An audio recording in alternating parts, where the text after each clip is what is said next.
Students, आज का जो हमारा जो टॉपिक है वो है क्वांटम नंबर। इसमें हम क्वांटम नंबर को बड़ी डिटेल के साथ डिस्कस करेंगे।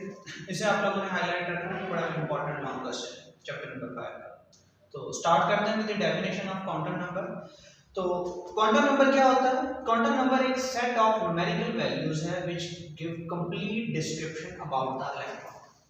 ये आपको जो है क्वांटम नंबर आपको कंप्लीट डिस्क्रिप्शन देगा इलेक्ट्रॉन के बारे में। ये आपको इलेक्ट्रॉन का एग्जैक्ट जो है एड्रेस बताएगा, आपको बताएगा कि अगर आपने इलेक्ट्रॉन को ढूंढना है तो आप जो है इलेक्ट्रॉन को कैसे ढूंढ सकते हैं।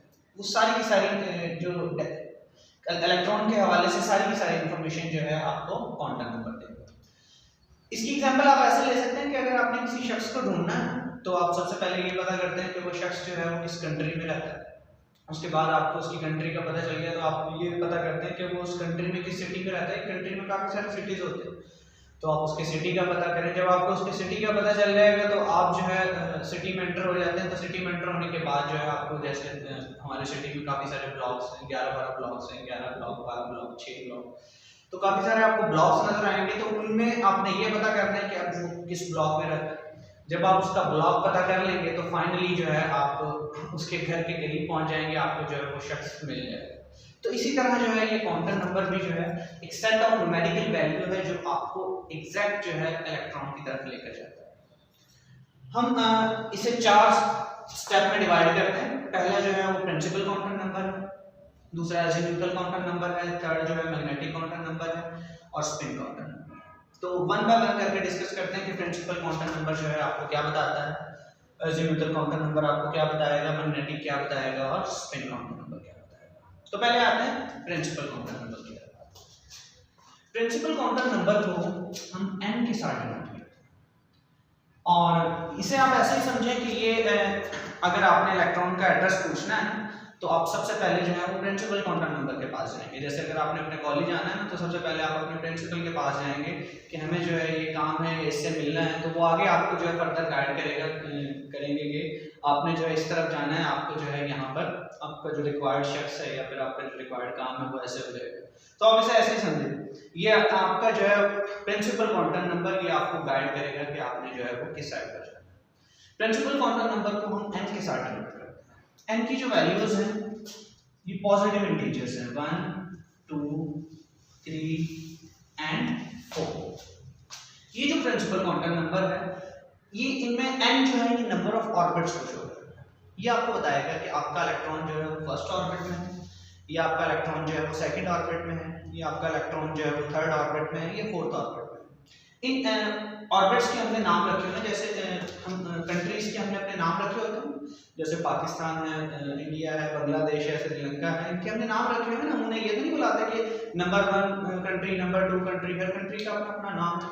तो इसी तरह इनके भी नाम हैं। इनके फर्स्ट n की जो वैल्यू है, फर्स्ट ऑर्बिट को हमने नाम दिया कि, सेकंड जो ऑर्बिट है उसे हमने नाम दिया है, थर्ड जो ऑर्बिट है उसे हमने नाम दिया है m और फोर्थ जो ऑर्बिट है उसे हमने नाम दिया है n ऑर्बिट का।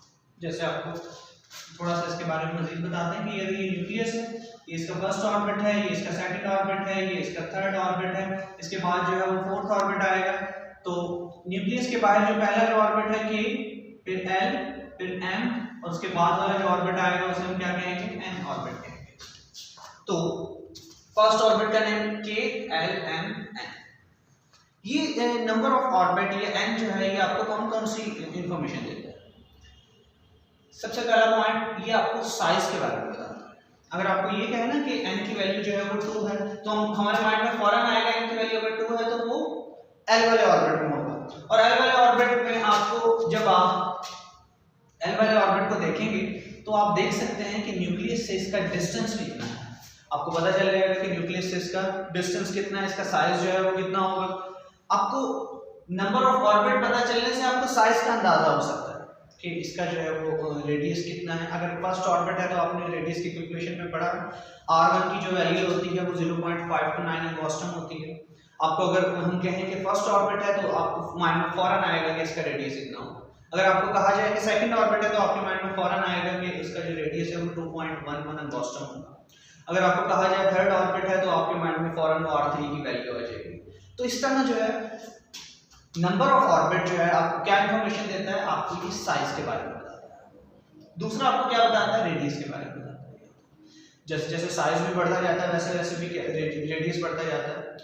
तीसरा क्या बताएगा, ये आपको एनर्जी के बारे में बताएगा। एनर्जी वाला हमने एनर्जी की डेरिवेशन की थी, फिर हमने E1 E2 की वैल्यूज फाइंड आउट की थी, हमने उनमें नंबर ऑफ ऑर्बिट्स उसमें पुट करते जाएंगे। तो यहाँ पर भी बिल्कुल ऐसा ही है एनर्जी वाला रिलेशनशिप, अगर आपको याद हो तो nth ऑर्बिट की एनर्जी का जो रिलेशनशिप है वो ये है -13.315 ओवर n स्क्वायर। तो आप जैसे जैसे n की वैल्यू पुट करते जाएंगे तो आपके पास एनर्जी की वैल्यू आ जाएगी। तो आप n की मदद से एनर्जी फाइंड आउट कर सकते हैं, आप n की मदद से जो है वो रेडियस फाइंड आउट कर सकते हैं, आप n की मदद से जो है वो साइज फाइंड आउट कर सकते हैं। और एक और चीज जो है n आपको बताएगा, n आपको जो है वो नंबर ऑफ इलेक्ट्रॉन्स भी बताएगा। क्या बताएगा आपको, नंबर ऑफ इलेक्ट्रॉन्स बताएगा। कैसे बताएगा, नंबर ऑफ इलेक्ट्रॉन्स के लिए आप छोटा सा फार्मूला जो है वो याद रखें। अगर आप n की वैल्यू 1 पुट करेंगे तो कितने इलेक्ट्रॉन होंगे, 2 पुट करेंगे, 3 पुट करेंगे, 4 पुट करेंगे। तो अगर आप ये छोटा सा फार्मूला अगर आप याद रखें ना तो आपको आसानी हो जाएगी। n की वैल्यू 1 पुट करेंगे तो आपके पास 2 इलेक्ट्रॉन आ जाएंगे, n की वैल्यू 2 पुट करेंगे तो आपके पास 2 का स्क्वायर 4 और ये 8 इलेक्ट्रॉन, इसी तरह 18 और लास्ट में जो है वो 30। तो इसका मतलब है कि फर्स्ट ऑर्बिट में जो है वो मैक्सिमम नंबर ऑफ इलेक्ट्रॉन्स आ सकते हैं 2, सेकंड ऑर्बिट में नंबर ऑफ इलेक्ट्रॉन आ सकते हैं 8 और थर्ड जो ऑर्बिट है उसमें 18 और फोर्थ जो ऑर्बिट है उसमें नंबर ऑफ इलेक्ट्रॉन्स आ सकते हैं 32। तो ये प्रिंसिपल क्वांटम नंबर ये आपको ये सारी इंफॉर्मेशन दे रहा है। आगे चलते हैं azimuthal quantum number. Azimuthal quantum number को जो है हम स्मॉल l के साथ डिनोट। एजीमुथल क्वांटम नंबर की जो वैल्यूज हैं ये आपकी स्टार्ट होती हैं 0 से स्टार्ट होती हैं, 0 1 2 3 अप टू सो ऑन जो है ये चलती है। ये आपको क्या बताता है एजीमुथल क्वांटम नंबर, जैसे प्रिंसिपल क्वांटम नंबर आपको जो है वो शेल्स के बारे में बताता है, तो एजीमुथल क्वांटम नंबर जो है आपको सब शेल्स के बारे में बताएगा। क्या क्या बताएगा आपको, ये आपको जो है वो सब शेल्स के बारे में बताएगा और उनकी शेप भी बताएगा। ये कि आपके पास अगर S सब शेल है तो उसकी कैसी शेप होगी, P सब शेल है तो उसकी कैसी शेप होगी, D सब शेल है तो उसकी कैसी शेप होगी, यहाँ पर हम आपको डिटेल से बताएंगे।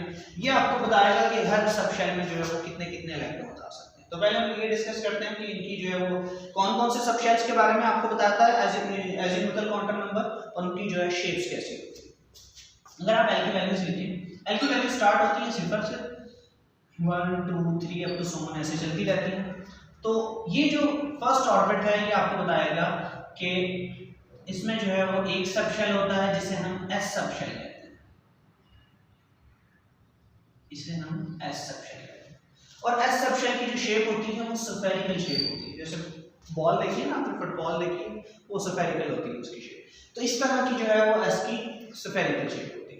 अगर 1s होता है, आगे चलकर इसके बारे में हम आपको मजीद बताएंगे कि 1s होता है तो उसकी शेप स्मॉल होती है, 2s होता है, सेकंड ऑर्बिट होता है तो उसकी शेप जो है लार्ज होती है, 3s होता है, थर्ड ऑर्बिट में होता है तो उसकी शेप जो है उससे ज़्यादा बड़ी होती है। तो ये जो है आपको बताता है एजीमुथल क्वांटम नंबर सब शेल्स के बारे में बताता है कि फर्स्ट में एक सब शेल होता है जिसे हम S और उसकी शेप जो है वो स्फेरिकल होती है।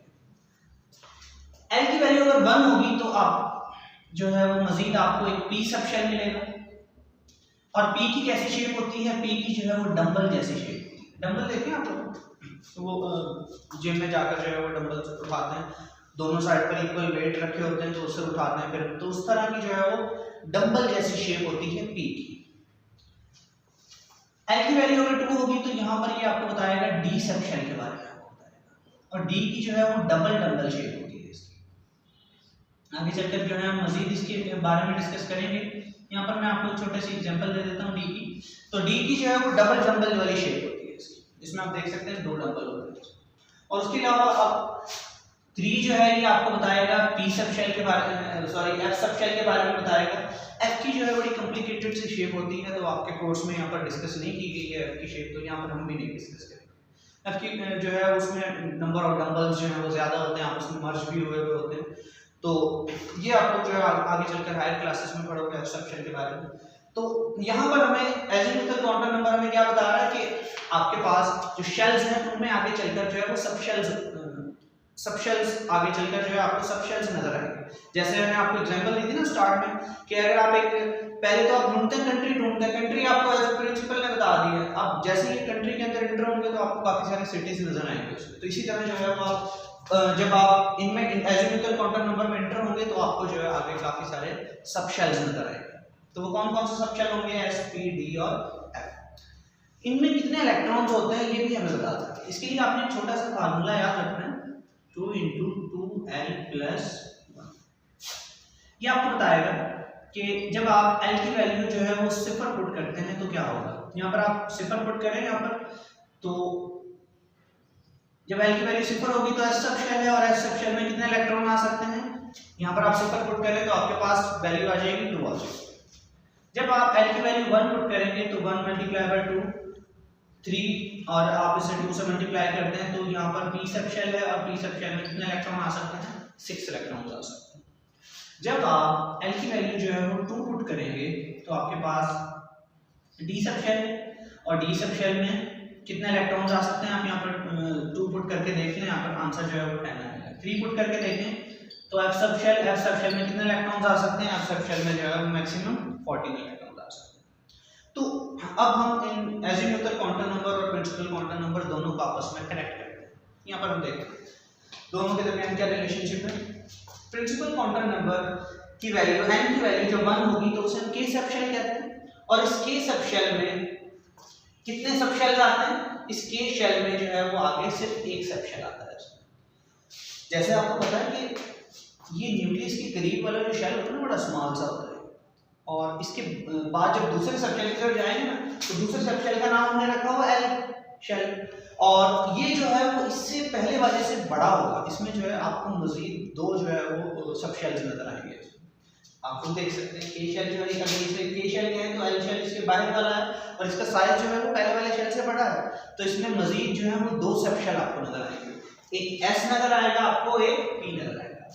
और इसी तरह जब आप थर्ड शेल में एंटर होंगे तो थर्ड शेल जो है वो दूसरे वाले से बड़ा है, इसमें आपको मजीद 3 सब शेल नजर आएंगे, S भी नजर आएगा आपको, P भी नजर आएगा आपको, D भी। और इसी तरह जब आप यहाँ पर फोर्थ शेल में एंटर होंगे तो आपको जो है वो 4 सब शेल नजर आएंगे, S भी नजर आएगा आपको, P भी नजर आएगा, D भी नजर आएगा और F